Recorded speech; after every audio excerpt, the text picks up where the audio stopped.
All right, welcome everyone to episode 43 of the Cosme Reads. I lied, Alondo. Before we started recording, I told Alondo I wasn't going to drink, but then this Irish whiskey is really good. Oh, they got to do that. Got to get Dude, in. have you tried this before? No, Dead Rabbit. no. Oh, it's so good. Is it okay? Yeah. Is that common? Can you find it at ABC stores like that? Yeah, I or? found it today. No Yeah. kidding. Yeah, distilled and matured in Ireland. It's finished in bourbon American oak barrels, Oh, dude, you're speaking my language. but it's an Irish whiskey finished Cool. in bourbon barrels, and it's Got it. Okay.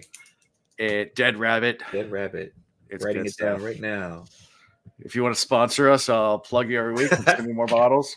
There you go. Because it is St. Patrick's Day, so I gotta go ahead and drink my Irish whiskey, even if it is a bourbon twist to it. I love it though, man. I had a few whiskeys like finished in like sherry casks. Mhm. I had one finished in a port cask. They do some things. I like it. Yeah, that's Yeah. good stuff. Yeah. So anyway, good stuff. Yeah, I got it. I someone introduced me to it like a few weeks ago, and I guess about a month ago or so. I was at another friend's birthday party, his 40th birthday, and someone brought a bottle over, and I was like, "Oh, this is delicious." So Good call. I went to the store today to go buy beer for St. Patrick's Day, and all of the beer I wanted was sold out because it's St. Patrick's Day. But then I went next door to the liquor store, and like all the Irish whiskey was still there. I was like, "Come on, guys, you guys don't really know how the Irish do it, do you?" No, they got no clue. They got no clue. They don't know. Uh-huh. The Irish, they definitely like their whiskey more. It's was it the Great Fire of Dublin, where people died from alcohol poisoning, not from the actual fire itself? I didn't know that. Okay. Yeah. So, yeah, the Great Fire of Dublin. It was when was it? Now I'm gonna look it up because this is fun trivia. Mm-hmm. Basically, one of the I think it might have been Jameson factory, the Dublin Whiskey Fire. Let's see. It was in 1875 when, one of the distilleries caught fire and all the barrels started blowing up, and literally the streets were running with 6 inches of a river of whiskey running down the streets. There were no fatalities from the fire or smoke inhalation or burns, although there was some. All the deaths that happened that night, 13 people died, all from alcohol poisoning because people just drinking in the streets, drinking straight from the street. Wow. How in the world is it possible? Everything caught fire. There's all this whiskey in the streets and nothing ignited all that whiskey. How? The 6-inch deep river of whiskey running through the street. Jeez, It's man. It's the most Irish story in the entire world. Like that is an Irish story. If there ever was 13 one. people died, all of alcohol. It sounds like a Family Guy skit, you know. Daniel Zool. No Will tonight. Will's under the weather. He texted me earlier today saying not feeling good, and I was like, okay, hope you feel better. So yeah, he might be actually in chat. I don't know. Sometimes he listens when he's not feeling good. So if you're there, Will, hi. Yeah, man. Get better. Get better. Yeah. Mm-hmm. Yeah. Be back next week. Otherwise, yeah. As far as anything else for announcements, I've not really got anything else. I just St. Patrick's Day today, so that's got the shamrock over the fireplace over there in the background, and had some people over for St. Patty's Day, and we drank and ate, and we're merry. There you go. Yep. Well done. Exactly. Well, you ready to hop right into these? Yeah, let's do that. Let's get in. Did you like these chapters? I got thoughts. Okay. I'm interested then. Okay. Let's do it. All right. So, chapter 50. Chapter 50. One can see Ruin's craftiness in the meticulousness of his planning. He managed to orchestrate the downfall of the Lord Ruler only a short time before preservation's power returned to the Well of Ascension. And then, within a few years of that event, even had freed himself. On the timescale of gods and their power, this very tricking timing was as precise as an expert cut performed by the most talented of surgeons. I guess if you live forever, like to actually do something like that precise, Yeah. it is pretty. I mean, it is a confluence of things coming together, right? I mean, to create the situation in which, everything comes to pass. But yeah, Right. definitely some orchestration going on. Oh yeah, that is Yeah. all. Yeah. Oh yeah. Mhm. We'll get more into that. So yeah, so we start with this chapter. This chapter is all around Vin. Mhm. Yeah. So Vin is. When we left off Vin last time, the rock was being opened, but they didn't know who, and she's used up all the last of her Alamac files, so she doesn't have any more really Alamacy left, and goes to the cave door, and then several people are up there. She tries to, use the last bit of her powers to try to escape through the trap door, but it's sealed. There's obviously weights on top, ain't getting through. And yeah, one of the men who's dressed as a noble kind of sits down. It's like, it's no use. Come on, let's talk. Yeah. And Vin recognizes him. So let's start there. It's one of Ellen's friends. Yeah, it's one of the guys that he was like having his like philosophic discussions with, right back at the balls and everything. Yeah, not necessarily the best of guys. No. Obviously had a lot of ambition like Ellen, but like when it came down to like, even when she tried to call his bluff on like killing some of the servants, he's like, I didn't believe in the whole thing Ellen was all about. Like, I'm all about keep the Scott slaves. I don't care if you kill them. Like, yeah, I mean, you could tell part of it's a bluff, obviously. Sure. I mean, especially, by the end of the chapter, we find out it was definitely a bluff because they were like, we were all about to die. Yeah. So I feel like part of it was almost like a play. It was like almost like a replay of, that scene in The Princess Bride where they're talking about the poisoning and everything. It reminded me of that scene so much. It is. So, yeah. If you know that I know that you know that I know. Yep. The whole thing. So, yeah, the thing with the wine and everything, I was like, okay, this is becoming interesting.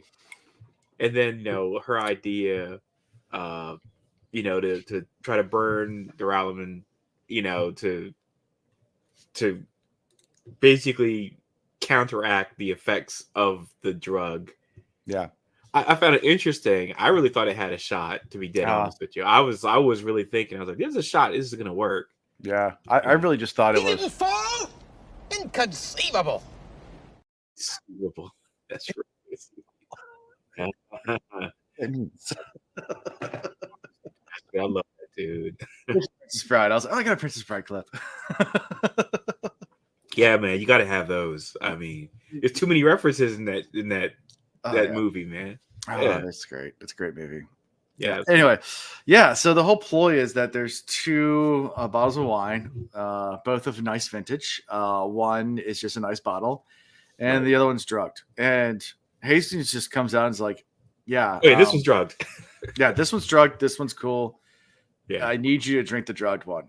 Right. And she's like, "Why would you do that?" And he's like, "Cause we don't have time to explain and try to convince you. Like, listen, if you don't, we're all dead." So, I mean, he doesn't play his cards that open, but he's like, "There's no other choice. Like, what? We're gonna run out of food and we're gonna starve. So, like, what choice do you have?" Mm-hmm. And she starts kind of going through it, thinking like, "Well, maybe if I know if I use pewter, sometimes I can take away poison. So if I flare it with Duralumin, maybe I can burn away at the." That kind of her logic, but worth a shot. Worth a shot. Yeah. It reminded me of that movie. It's the one where the guy, it's Kiefer Sutherland, and he wants to find out what happened to his girlfriend. And the guy's like, if you want to find out what happened to your girlfriend, you got to drink this. And he drinks it, and then he wakes up in the actual coffin. Yeah. That, and I feel like it was like that scene. I was like, you're going to drink this stuff, and you don't know where you're going to wake up. So, yeah. anyway. That's always rough.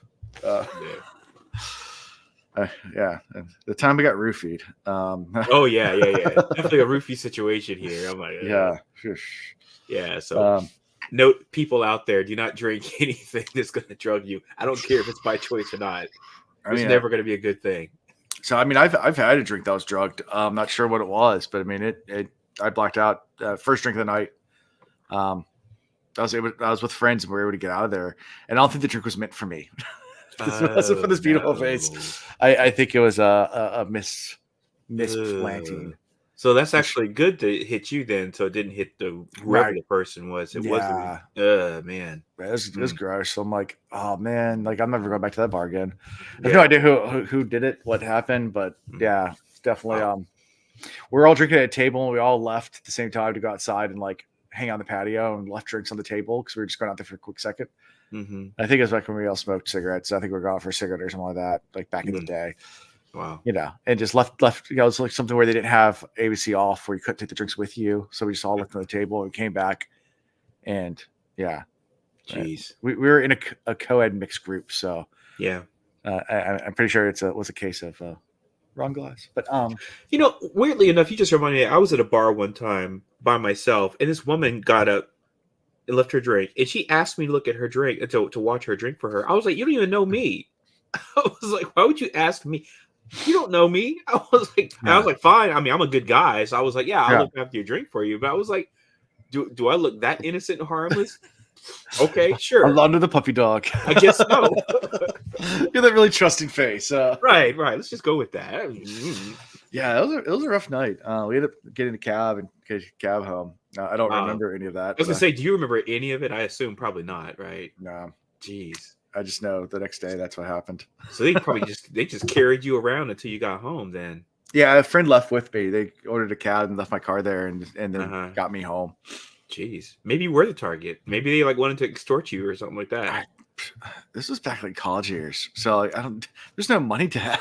You never know. People just think. I mean, and what we think is no money to somebody might be like some money. I guess. Yeah. I was pretty broke. But yeah. Oh well.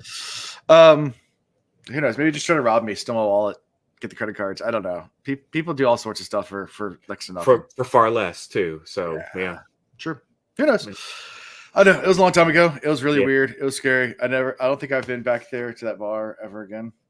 So well, I'm glad that happened to you, man. Yeah. Crazy. As far as I know, I don't really remember. As far as I was told. And I've been blackout before just from being blackout drunk, and that's a whole different. And I've had times like that where I have like complete blackout, like don't remember anything from the night. But that was because of copious amounts of alcohol, not the right.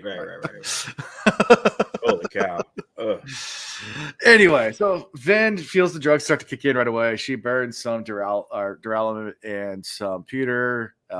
Feels like a real jolt up, like it's working, and then it immediately wears off. She's like, because she feels it kind of going away, the effect going away, but then she said it kind of overtakes. Yeah, it reminds me a lot of like anesthesia. Like the way she describes it, the way Brandon Sanderson wrote this, because like every time I've ever been put under, I always try to fight it. It's like it's just like this. Like I'm gonna stay awake.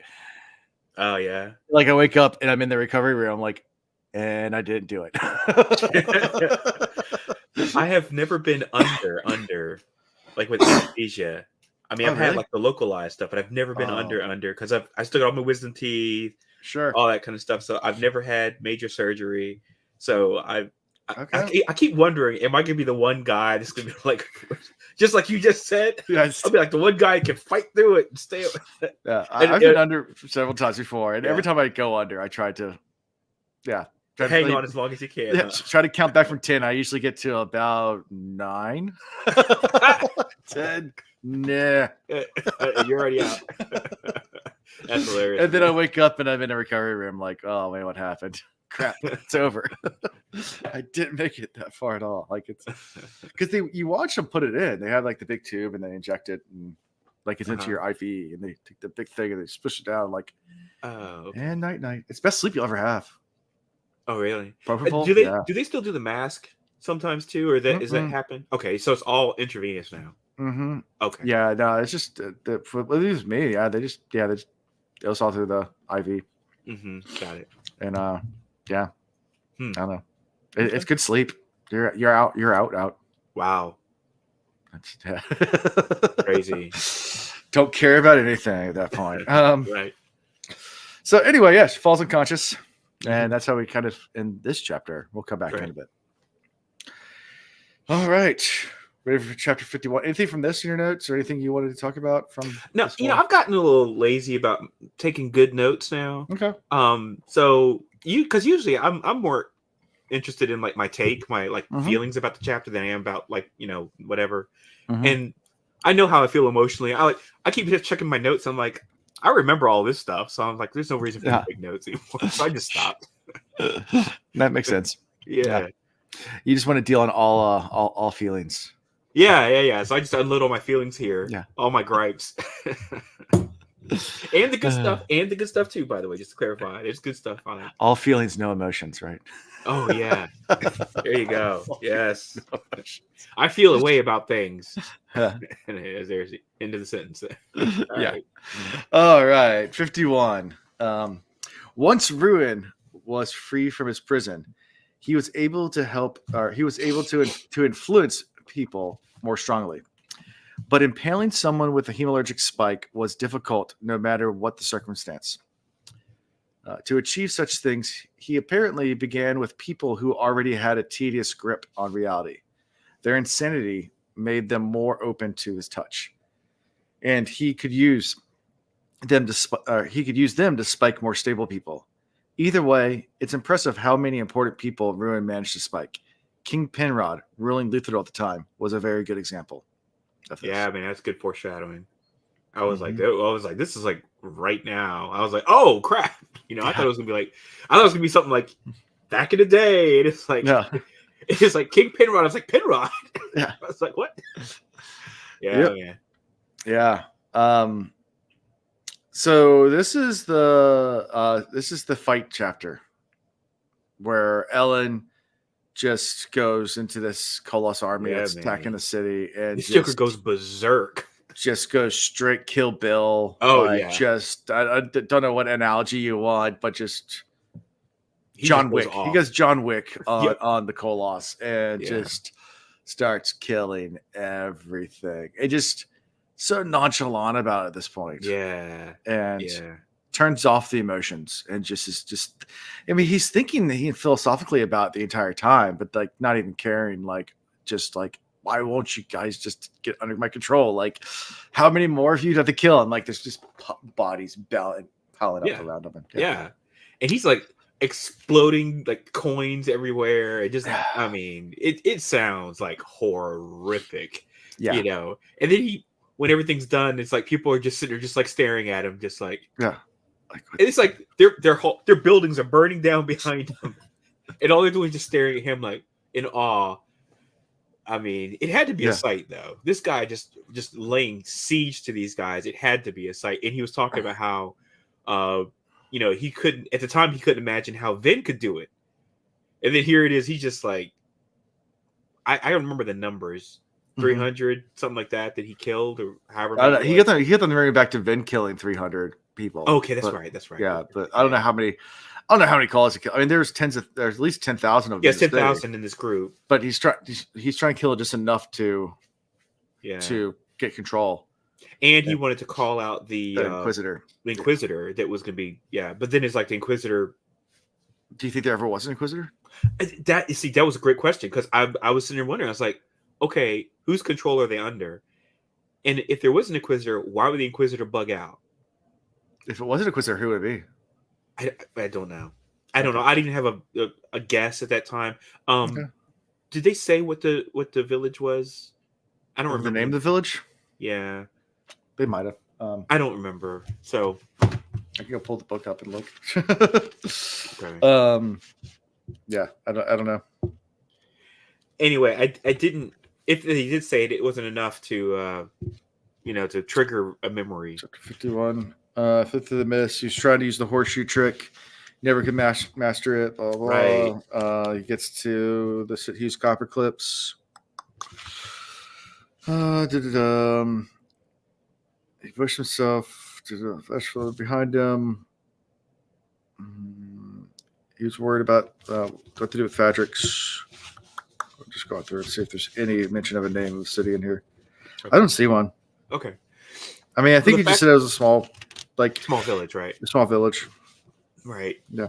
And I think the fact that it didn't say a village didn't help clue me in to like anything where I'm like, okay, the Inquisitor might be blah blah blah person or something like that. So I had nothing to guess about. I feel like there had to be an Inquisitor because it just seems so random otherwise that they would just like pick on this town. Unless of course they were being the only other thing I kept thinking that the whole time is like, well, what if there was no Inquisitor and what if they were all being led there by Ruin? That's the only other thing I thought at the time, but that's just I feel like that's a throwaway answer. Yeah. I feel like it's probably something a little bit more direct there, but I didn't have anything more to add than that. Yeah. Cool. Anything else from this? I mean, eventually she does. She does. I can't think of it. Ellen does push Duralaman push. Thank you. Yeah. And takes control. Right. And then he returns back to his camp with his new army because they're trying to accelerate this attack on Fadrix. Right. So, yep. Anything else from all this? No. Good action. Yeah. Actually, the only thing I remember though at the beginning of the chapter, I feel like he was kind of like emo, woe is me kind of talking, and so I really liked the fact that he flipped and he went into like beast mode. And I was like, great. I was like, because he started kind of sounding a little mopey and whatever at the beginning of the chapter. Yeah. And then he like just flip switch, and I was like, okay, this is great. Yeah. Yeah. So. Oh yeah. Going through. Does it affect your opinion at all, knowing that they're human now? That he's killing all of them? There's something he says about the fact that each basically become two, right? With every dead person. Oh, it's 5 people make one colossus. Oh, is that what it was? Okay. Yeah, actually, you have one person you're spiking, and then you have 4 spikes. Each spike's killed. So you have to kill 4 people and the 5th person to make okay. So it's 5 total. So, but he talked about the numbers and stuff, and I was like, yeah, you forget that we're in a situation where they create more colossus with the bodies, so you really need to take these colossus out. Yeah. So again, that was like that was interesting to know because I forgot about that. That impact. So. Yep. And then we move to my boy. Chapter 52. TenSoon. No. You can start with the epigraph. Go ahead with the epigraph. Okay. We'll get to your boy. Near the end, the ash began to pile up in frightening amounts. I've spoke of the special microbes that the Lord Ruler devised in order to help the world deal with ash falls. They did not feed on ash really. Rather, they broke it down to an aspect of their metabolic functions. Volcanic ash itself is actually good for the soil, depending on what one wishes to grow. Too much of anything, however, is deadly.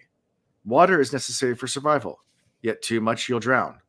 During the history of the Final Empire, the land balanced on the very knife edge of disaster via the ash. The microbes broke it down as rapidly as it fell. But when there was so much of it that it was oversaturating the soil, it became more difficult for plants to survive. In the end, the entire system fell apart. Ash fell so steadily that it smothered and killed. The world's plant life died off. The microbes had no chance of keeping up, for they needed time and nutrients to reproduce. Yeah. It's a long epigraph. Yeah, but I mean, the science checks out. I mean, because it's like too many plankton in areas of the sea. Yeah. That basically what does it create? Like a plankton bloom can actually like like a red algae. Yeah, like there you go. Algae Thank bloom. you. Yeah, algae bloom. Yeah, and so it can cause all kinds of like issues. Well, it sucks up all the oxygen. Yep. And so basically, no sea life lives in the area, and then it also can obscure the light, so sunlight can't even get through and penetrate. So it kills the plant life underneath. Fish just wash it down shore. So basically, you just have like this dead area of the sea. Yep. So it's the same kind of thing. It makes perfect sense. Yeah, it happens a lot because of fertilizer runoff. That's what causes the algae blooms. Because normally it doesn't have enough things to feed on to, to get to that size. But then after and they try to prevent this, but farmers put tons of fertilizer out for their fields, and then rains, and then a lot of that runs into rivers, and that washes downstream, and now the algae have a ton of fertilizer to eat.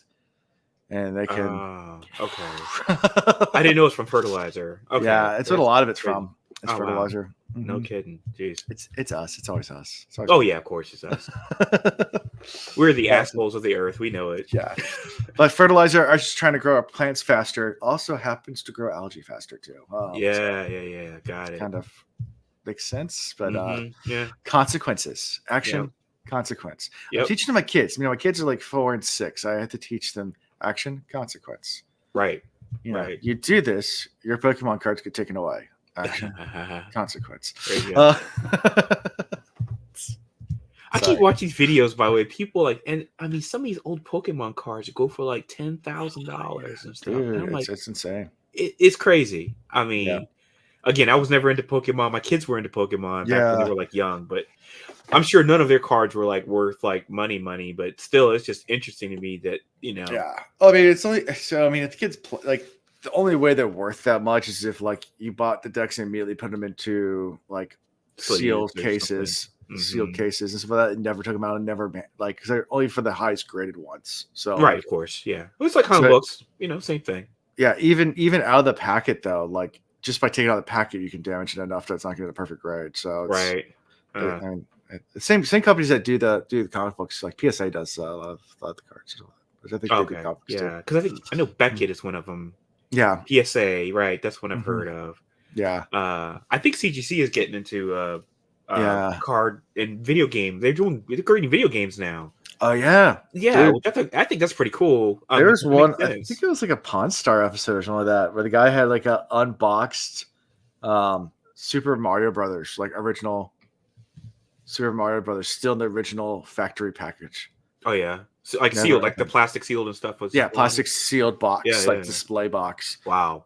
And like they didn't buy it because like they didn't know how. Like they had some guy come and praise this. Like, yeah, I don't know how to praise this. Like, oh wow, this would be this is the only one that's unboxed. Like, it's one, so I don't know how to price it. Like, right. Oh, it was like that. Oh yeah. It was like a first edition, never taken out of the packaging, still sealed in its original, never used, never played. Wow. Like Super Mario Brothers NES game. Like, and it's like, no kidding. How do you? I don't know. Like, how much is it worth? Yeah. And that's the thing, though, too. I mean, these guys with the retro systems and stuff, I mean, they have really driven the market up and how much you have to pay for this stuff. Because I thought about getting a Nintendo. I was like, I'm going to get a Nintendo. I looked at how much it costs just to replace those cartridges, to get them cartridges. Crazy expensive, man. Oh, yeah. I mean, what? They sold new for like $60, right? Right. So you're thinking, I can probably get it for like $10, something like that. Nope, like $300 for some of the best games. But you can just buy an emulator and play all the games. Right. And that's the thing. So now I'm like, well, I think that's what I'm going to do is I'm going to break down and just get an emulator. Yeah. Something like that. Just so I can avoid paying that much money. But then you got to download all the ROMs and all that kind of stuff. I'll get around. I'll figure something out. You can put it on a flash drive or whatever. Yeah, right. Yeah. So I'll find something. Anyway, you ready for TenSoon? Yeah, let's get into your boy. Have you still not warmed up to him yet? You're still no. He has no redemption arc for you, does he? Like, he's trying. I see what he does in this chapter. He's trying. Slowly putting some tiny roots into you, trying to break you down. No. He's trying. Okay. Look, I want to hear him one time just say he's sorry. If he says he's sorry, who's gonna say it to? Like, no one's abandoned his apology. This is what I want him to like in the book. I want him to turn and look directly at the reader and go, "I'm sorry." Sorry. Break the fourth wall. I want to break the fourth wall and just like turn directly to me and be like, "I'm sorry." Oh, well, you're being surprised when next chapter it says Next TenSoon chapter. turns to Alondo and That's says, right. I'm sorry, dude. It's in the audiobook. It's not. It was all foretold. All foretold. That's right. All right. TenSoon goes to Luthadel. He's trying to find Vin and gets there, and everything is pretty much crap. He goes to first to Keep Venture, and he's like, hey, where, our first goes to Keep Venture. This is before he gets the body and eavesdrops on the guards, Right. but doesn't learn anything from that. Right. And then he's like, well, I just can't go around talking to people like a dog because that's not going to work. All right. So he goes to find where Orseo's bones are, but he also finds Kelsier's bones. And he's like, well, let's try something new. Right. Or old. Because he knows what Orseer knows, right? But for the most part, yeah. Right. So that's the reason why he knew the bones, Kelsier's bones are going to be there. Right. Yeah. So. Yeah, Yep. So he puts on Kelsier's form and returns back, and I mean, immediate nice. like what? Right. I just saw Zool's. I'm sorry, Zool. I missed all of your comments, by the way, until just now. And then I happened to see the one pop up. I'm sorry, Alondo. Okay, yeah. I appreciate you apologizing on behalf of TenSoon. But look at the bones. We did miss that. We missed the. He can leap about. Look at the bones. There you go. We missed it. Thank you, Zool, for keeping us honest. Look at the bones. Yes. There are bones. So yeah, it's Kelsier's bones. And Kelsier's back. In both Spook's head and in TenSoon's Contra form. Right. So, yeah. Yeah. But it's interesting because the hair's all gone, so he can't reform the hair. So right. He's a bald Kelsier. So he's These bones are old. These are old bones. Right. Bald Kelsier. These old bones. I mean, maybe that makes him even more of a spiritual entity to people if they see him like that. Yeah. I thought of him as a monk version of Kelsier, basically. Yeah. But he goes, back to the guards, and they see him, and then they see the scars on the arms, and immediately like kneel down, like he's returned. Right. Right. Like I mean, and they're all members of the Church of Survivors, so like this is God coming to them. Right. So, and he starts asking tons of questions about King Penrod and the condition of the city, and Ellen's whereabouts and Finn's whereabouts, and they're like, we don't really know, but we want to help you. We really do want to help you. Like, yeah. And he's really good about the way he asks the questions. Mm-hmm. Way he's getting information, and he's really putting on this regal, affected way of talking. So that way, it's it sounds like somebody who's like come back and has this like kind of air to themselves. So he plays the part pretty well. Give him credit for that. Yeah. Did you say something good about TenSoon? I said something good about him. Yeah. Oh wait, we need some like cheers. Actually, I need a little gift for. I gotta give him credit. I mean, and I again, I'll give him credit for two things. I'll give him credit for this scene because he does a good job with these, kind of carrying it off. It sounds legit. And then the second thing is trying to encourage the people when he starts talking to them, about the fact that the city's going to chaos, and he's trying to encourage them to seek shelter. Yeah. Yeah. So he's trying to put them on the path to, save themselves. So yeah. I give him credit for that too. He also learns that Penrod's gone insane. Oh yeah. Keep talking. But we already knew that because of the last epigraph, so we knew what was getting ready to happen. So I was like, "Oh, that was a really cool." Yeah. Not even foreshadow. It was like it was right there, like right there in the epigraph. I was like, "Oh, okay." Yeah. And the guards also think that Ella might be an Orto. He learns that, but that's really vague. Of course, he's not an Orto. He's in Patrick City, and says it's an Orto. So people don't know quite. I mean, again, there's like Telegraph or something. They don't know. Yeah. I mean, they're gonna go off of what they've heard exactly recently. So yeah. And then back at the church when he's trying to change back into the dog form, that's when he runs into a group of people that come in and they're like, "Holy crap!" and more. And he basically, does give a good message to them, saying like, "Hey, listen, bad things are coming. So you gotta go seek shelter. Find some cavern. Get underground. Yeah, get underground. Yeah, get underground." And he says something about like wait until the ash No, till the mist clears. Yeah, mist right? clears. Yeah, yeah. So he's like, seek shelter underground. Yeah. Yep. Yeah. Then he changes back to wolf body and heads for Arto, taking Kelsier's bones with him. Just so he'll have a yeah. Interesting. Good move on his part. Make sure they take the bones, because man, you don't know when that might save something. Who knows what? But right. Yeah. All right. Anything else from that chapter? Nope. We're going fast tonight without Will. Well, and I feel like these first few chapters, they're pretty straightforward chapters. There's not really a lot of interpretation here. It's like this action thing. These are kind of a bridge chapter. They're straightforward. There's not like a whole bunch of like mystery or anything related to them. It's like, this is what happens. There is nothing more that needs to be said. He picked up the bones. He used them to look like Kelsier. Boom. There you go. How does he carry the extra bones? Is it in a flesh pocket? I think he explains it that he carries it by just like throwing it onto his back or something. Or maybe he carries it in his mouth. He has a bag full of bones. Yeah, I don't remember. It's like a bag of antlers. It's a bag of bones. Got to do a bag of antlers. This bag of bones. Right. And of course, I mean, obviously he couldn't put all the bones in his flesh like he did with like the vials. Yeah, too big. Stuff like that. So he has a giant tumor just hanging off his back. Boom, there it is. He's like the hunchback. Yeah, he's like the hunchback of Notre Dame. Wolf, just like decrepit. Mm-hmm. He basically just takes on a mist wraith form and starts like kind of like dilapidately like crawling towards her toe. The blob. Yeah, that's what it is. That's my headcanon now. So take it for what it is.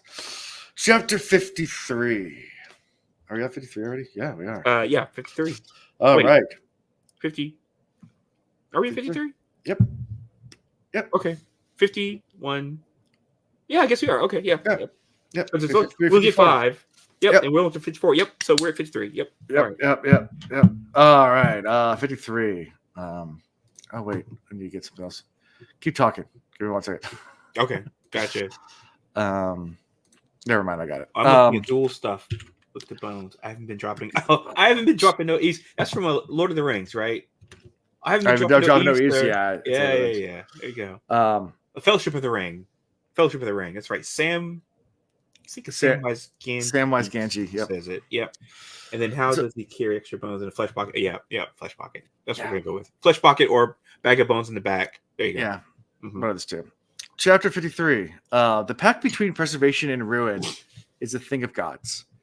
It's difficult to explain in human terms. Indeed, initially there was a stalemate between them. On one hand, each knew that only by working together could they create. On the other hand, both knew they would never be able to never have complete satisfaction in what they created. Preservation would not be able to keep things perfect and unchanging, and ruin would not be able to completely destroy. Ruin, of course, eventually acquired the ability to end the world and gain the satisfaction he wanted. But then, that wasn't originally part of the bargain. Yeah, so why would Ruin want to destroy the world is the question. So this goes back to the philosophy of gods, and when you have and I was watching something the other day about like permanence and stuff like that, and at some point to like what would make the best scenario for whether it's life after death or whatever, would it be creating a utopia? Would heaven be the best answer, or would it be reincarnation, or would it be nothing, or would it be simulation theory, or like what would be the most ideal? And this person in the video is not trying to get religious with it. Just take all the different concepts that people have come up with, and then think of like what would be the best like in tier system form. And what he kept coming back to is like think about utopians. So eventually, if you're cognitive, you just get bored eventually. Right. If you have eternity to learn everything and do everything, it doesn't matter what it is. If I do anything, I could like something a whole lot. Eventually get bored of it. Right. Like I can't do it forever. And the thing is, if you have eternity, you get bored with everything. Like Right. But the idea to be able to destroy and then recreate, destroy and recreate, destroy and recreate actually is a better tier. Like, and nothing in this world is permanent. I mean, this Earth will not be here forever. This galaxy will not be here forever. The sun will not be here forever. Like, there is an end date to all of it. Right. And I've heard this theory talked about. You know, that whole concept talked about numerous times, and now people even refer to it as the Matrix theory or the Matrix. Yeah, I can't remember what it's called, Matrix something, because that's the whole premise of the Matrix, right? Is that this utopia was created and then humans rejected it, right? And so they kept having to just basically destroy it, recreate, destroy, recreate. So I think what TenSoon is trying to get at this is the preservation and ruin together. They're complement each other because one's trying to create a perfect, and the other one's trying to destroy it. And by working together, you're creating this bargain, this stalemate of destruction and recreation, and that actually works better for life, right, than the alternative. So yeah. Like I said, very philosophical, and this is thinking in the way of gods and not in the way of mere mortals that will be on this planet for maybe 80, 100 if you're lucky. Yeah, right. That's yeah. It's when you're talking about millennium of years, right? You know, and again, I was listening to that, and I just kept thinking yin and yang the whole time. I was like, it just feels like it's just yin and yang. The two parts of that circle, and you know, they're just like kind of circling around each other, keep each other in like basic balance, and and there's astrophysics theory. I mean, like the big rip, like eventually an expansion of the universe will go on to the point where nothing's left. The universe will just cool down, and then there'll be nothing. Oh yeah, because it's expanding. That's a theory. There's also that there'll be eventually a contraction, and that's another theory that eventually stop and then go back reverse, but that theory doesn't look plausible right now, at least in our little 100-year look at it, because it's not like we've been looking at this research and stuff for more than 200 years tops. Right. You know, so who knows whether or not? I mean, right now it's accelerating, and we don't know why. Right. But yeah, so maybe Ruin wins eventually, and everything gets destroyed, and there's nothing left, and that's and Ruin finds. I mean, he talked about that to Vin, the beauty of completion, that to destroy everything completely and to have an ending. There's a beautifulness and destruction and finality. Ruin just needs a girlfriend. That's all. Ruin just needs to get laid. He just needs a little booty. He'll be all right.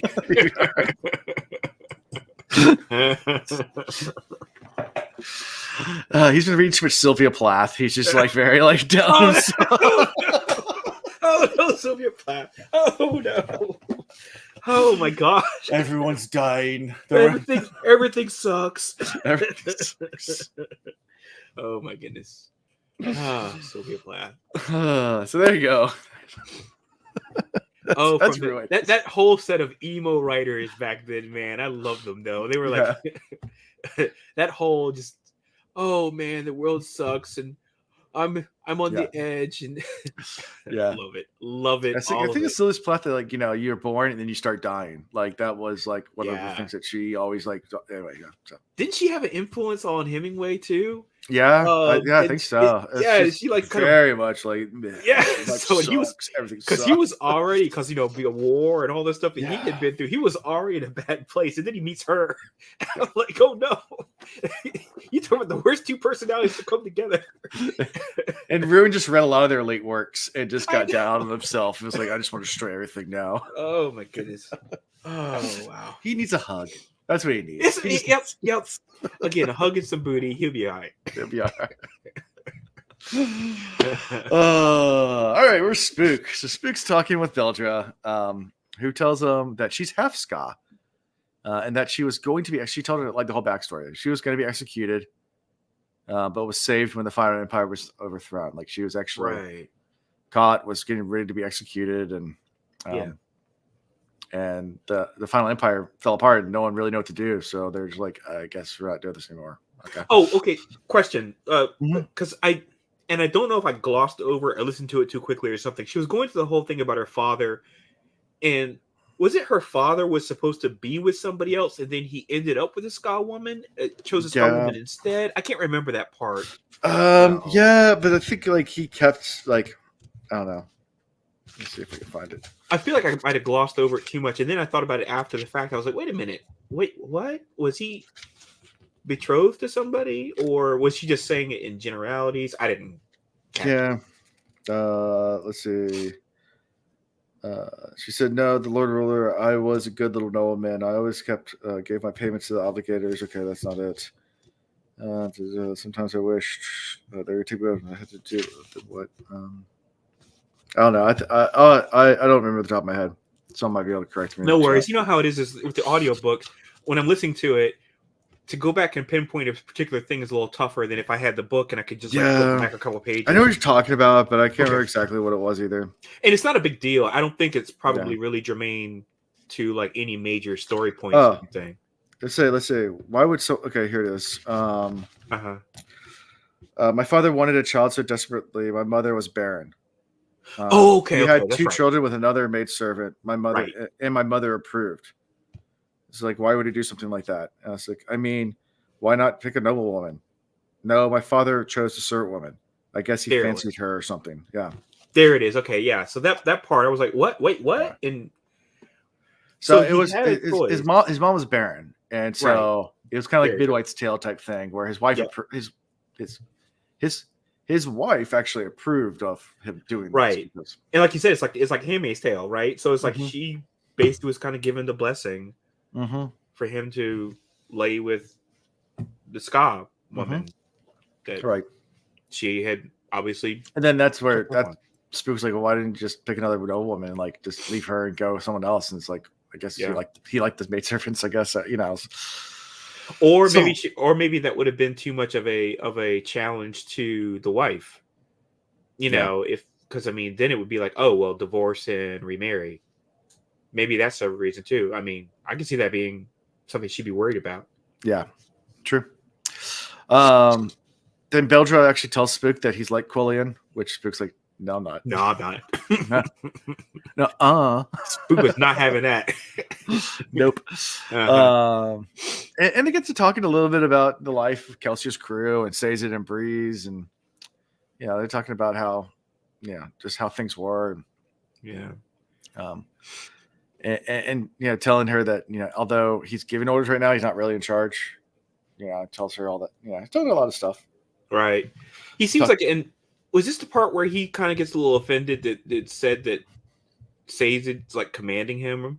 And he's like, Sazed doesn't command me. He's a more of a what is he? Oh, does he say a scholar? Scholar. Thank you. Yeah. And so he takes offense to that. I'm trying to think of the other thing that he said that I found interesting. Yeah, it's a really interesting. Oh, it was she begs for him not to kill Quillian. Yeah. There it is. Yeah, and he says, the purpose of this of what Vin and Ellen are trying to do is to save the city, like from the bigger problem that's out there, the mists and everything going on, and ruin.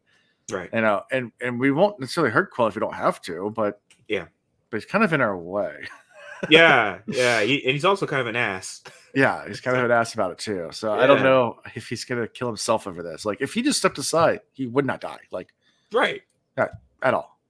But he's actually actively killing people, and killing people that even shouldn't be killed just because he's just trying to be he's just being an ass. Sure, right? And he's in power, which that's hard to. It's very rare where people give up power once they have it. Right.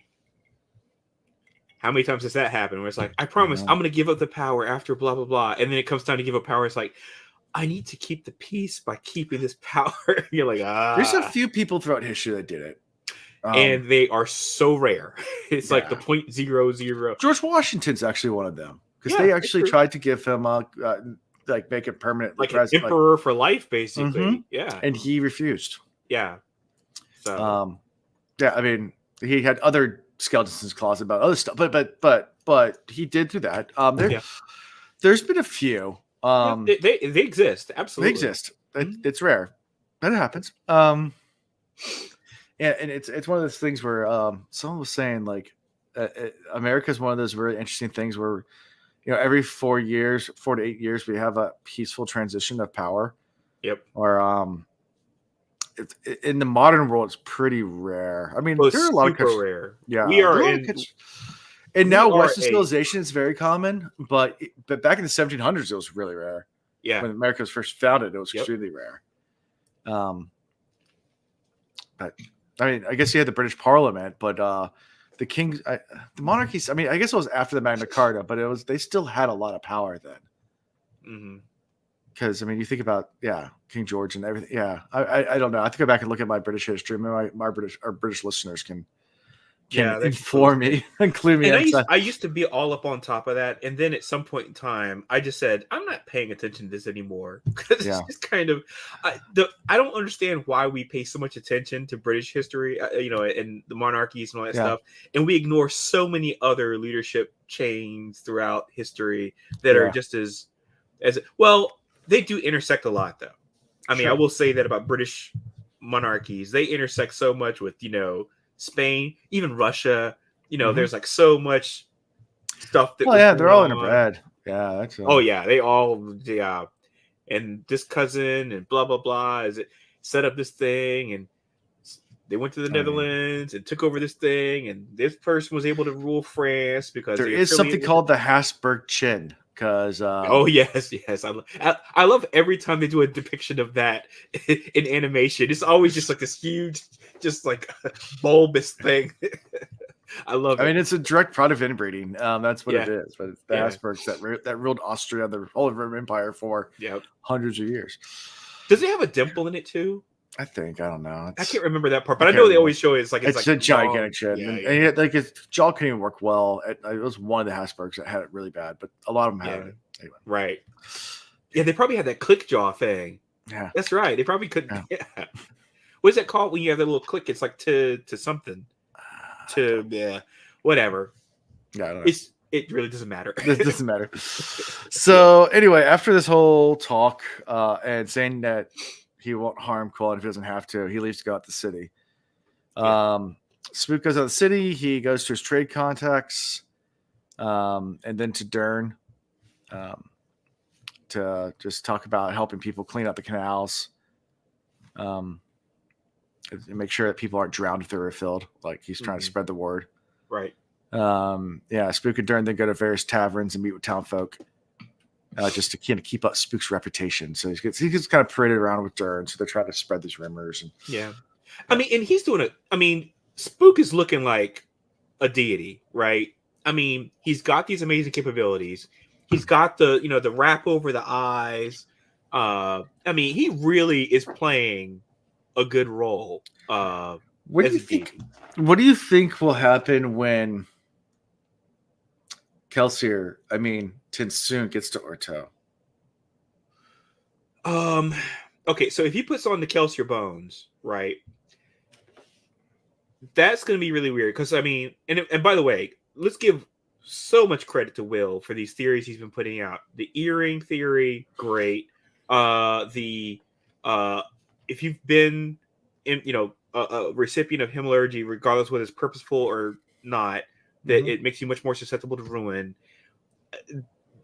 Good job, Will. Every time. Yeah, you're doing a good job on that.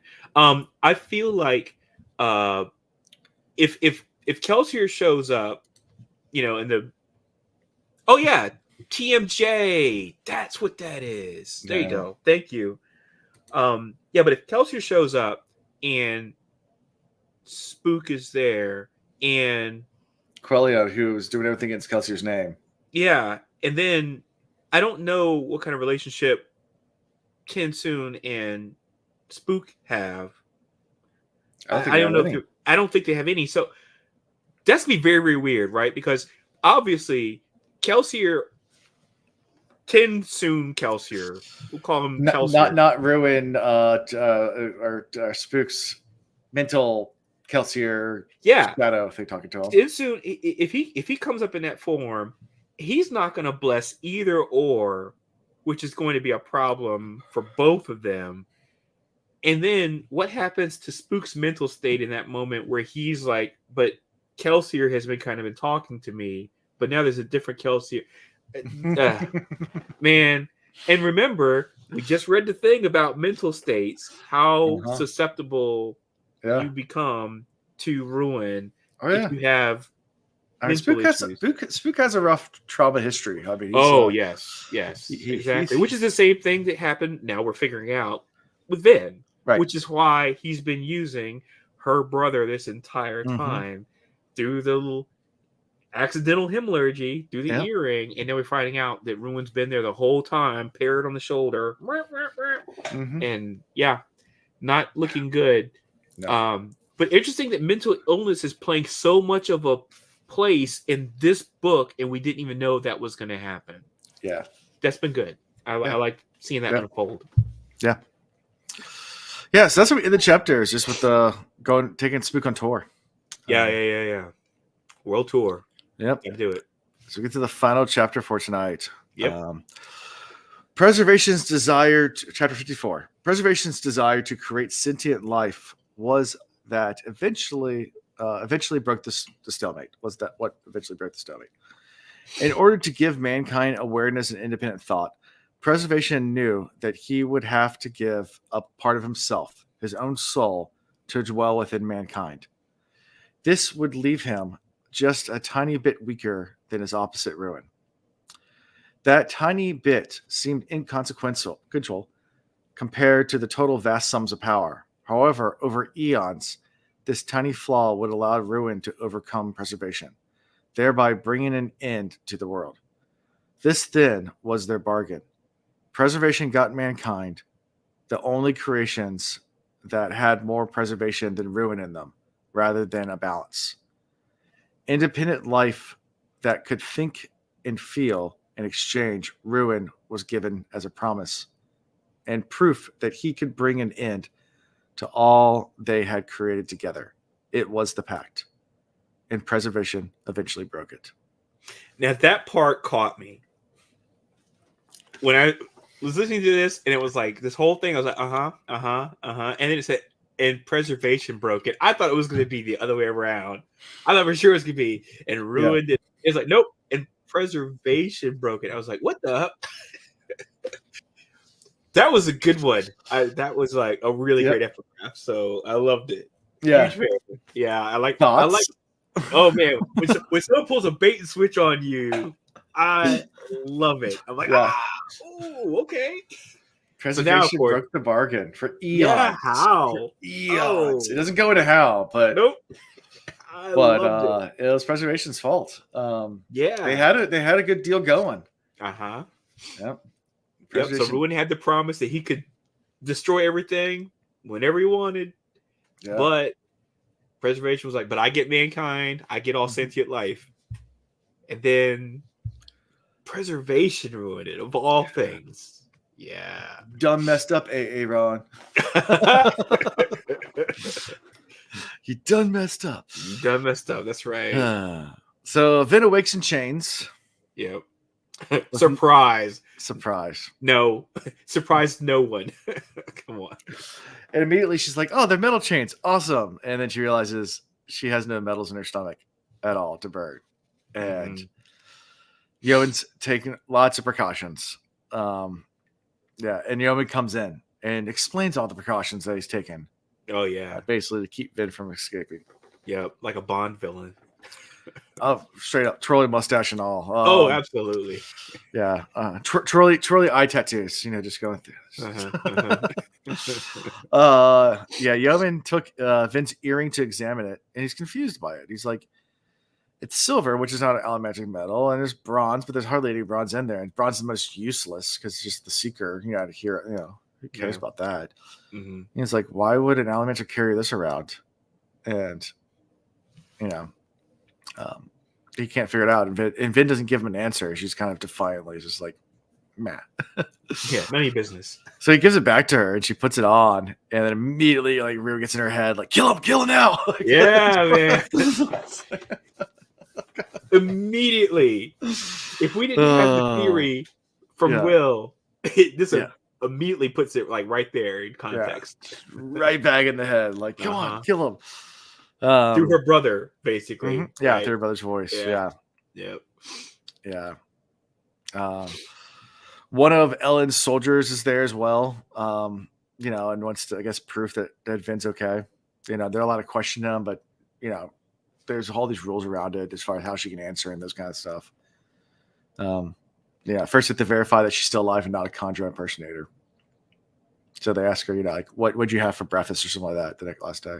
Which is a clever. They talked about how clever that question was because, if a Conjure had memorized a bunch of stuff, they wouldn't go to. Why do you remember that? Yeah. No, why do they remember that? They do a bunch of other stuff like conversations and things like that, but breakfast, so clever there.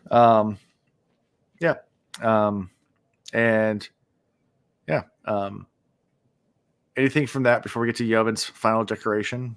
No, let's go into that. Let's get into Yeoman. Straight up Bond villain, where he's absolutely. he's like, so you're slated to be executed for the murder of the Lord Ruler, and she's like, what? Of the Lord Ruler. That part caught. I was like, the Lord Ruler. What? What? Okay. She's like, why'd you just kill right now? He's like, oh, we put, we live in a world of civilization here. We're civilized. We don't just go around murdering people. There's a due process to it. It's like, so I get trial. He's like, oh no, I'm the judge and jury. Like, no, that's You're not gonna get trial, but we're gonna go through the process and keep you alive, like a straight up Bond villain. Yeah, man. When it could just off you. Yeah. But he will allow her to speak in her defense. So she has like a couple, how many days or weeks or something like that to come with. Oh yeah, right. They give a time frame to come with a defense on, for killing the Lord Ruler. Yeah. And that's when Rowan also starts whispering again just to kill him. Just kill him. Kill him. Yeah. Just you can do it, Vin. Just kill him. How? Thanks, Rowan. I appreciate appreciate the notes. How do I do and that? If she tries to break out of her chains at all or tries to eat anything that's metal, the guards are instructed to kill her. Right. So, yeah. Yeah, Rowan's just offering great advice so far. Yeah. No, that's Rune's kind of go-to move. Kill everything.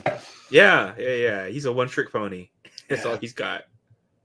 That's pretty much how this one ends. It's just, hey, you're slated for execution. Come with a good speech. Because we're going to let you speak before we kill you.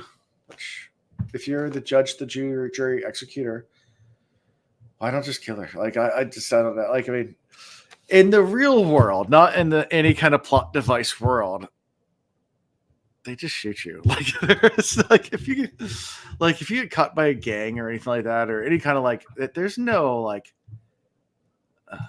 I mean, yeah, I guess. Yeah, it's definitely a plot armor device. It's like, let's give you an opportunity to get away. We're gonna make it look like things are really dire, but and really, if they had actually a court system and they actually had this whole thing in place. But no, he even says they don't. It's just him. So why? I don't get it. Yeah. Is what it is. And it is what it is. You need some plot armor. Vin can't die. So right. You gotta give this kind of a cliffhanger chapter. I get it. No, but yeah, the thing does it really does all sound very sus. It's a PR stunt. PR stunt. Of course it is. It's all a PR stunt. Everything is. Yeah. Yeah. But I like the fact that we get the confirmation about the big thing. The big reveal, if Will had not sussed it out, is the earring piece. I really appreciate the fact that this is it's clear as day at this point in time. if we did not know before now we definitely know. So that was if you weren't paying attention, that would be an easy miss. Sure.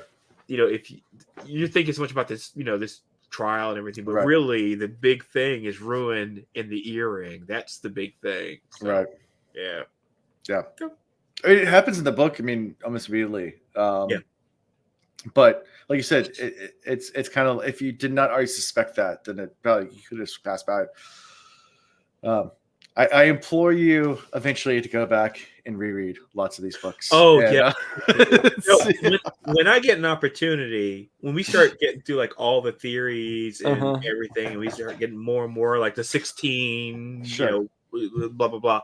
I really do want to go back, maybe because I know that the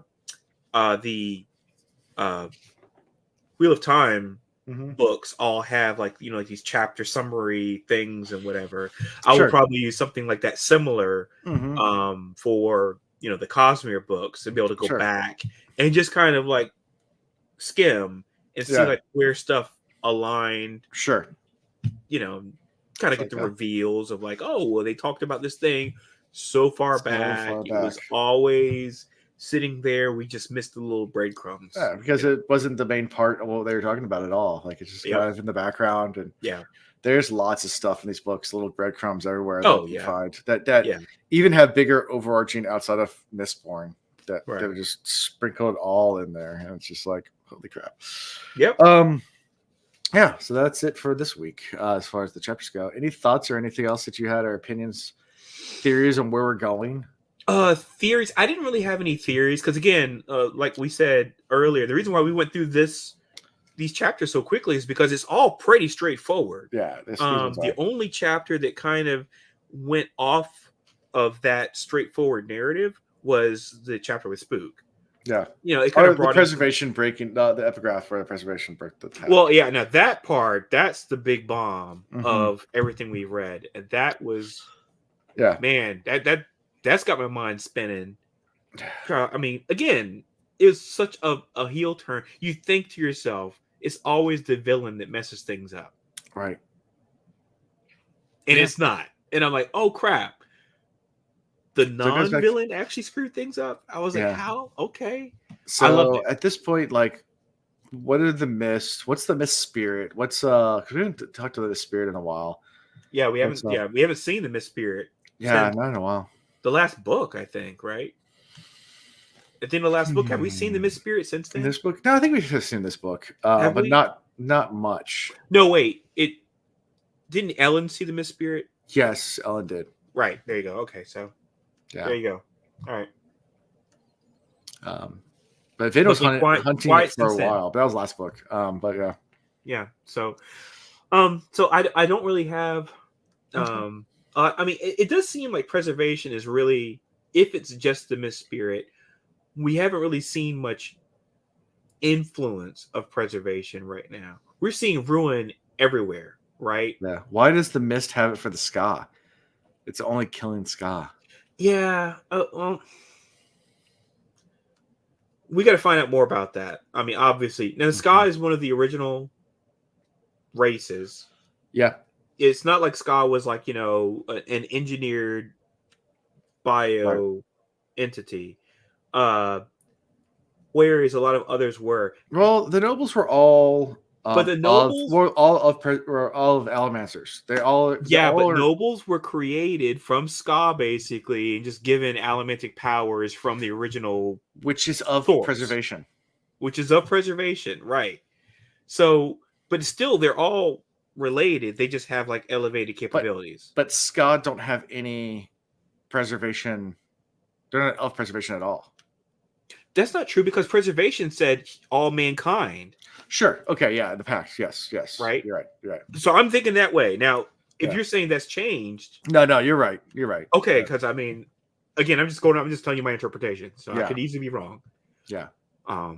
Yeah. But I'm really curious about what preservation did to break the pact. Number one. And number two, I'm still trying to understand why preservation's presence is so diminished. Yeah. I don't. It's just because I feel like it's like ruin this, ruin that, ruin impacting this thing, ruin impacting this world, ruin impacting this village, ruin impacting the Kolos, and I'm like, where's preservation in all of this? And I'm like, if it comes out to being hope, again, I'm gonna throw everything related to this book series through a window. Yeah. But I want to where is it? What is it doing? If it's a yin and yang situation, and remember, it said in the epigraph, the preservation's influence was only a little bit less, right, than ruin. But over eons, that gap makes. So is it like now, like ruin is like here, and preservation's got like itty bitty? Yeah. What is that from Aladdin? Itty bitty living space. Yeah. Yeah. Interesting. No. I got all the curiosity. All right. Yeah. Well, favorite character? Man. I came so close to almost saying your boy TenSoon. I came close. I came very close because of these 5 chapters. I kind of liked what he did the most. I don't forgive him, but I appreciate what he did, especially talking to the people. I came so close.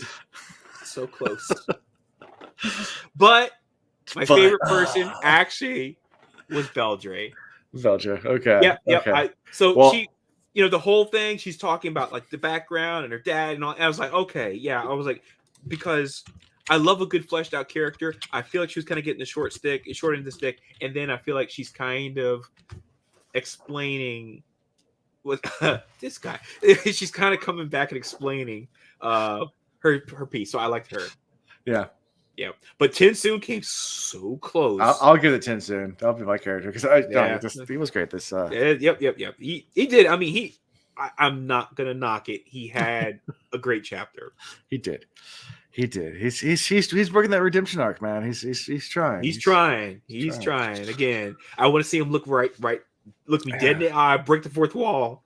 Yeah. I'm sorry, Alondo. He does that. He and I are good.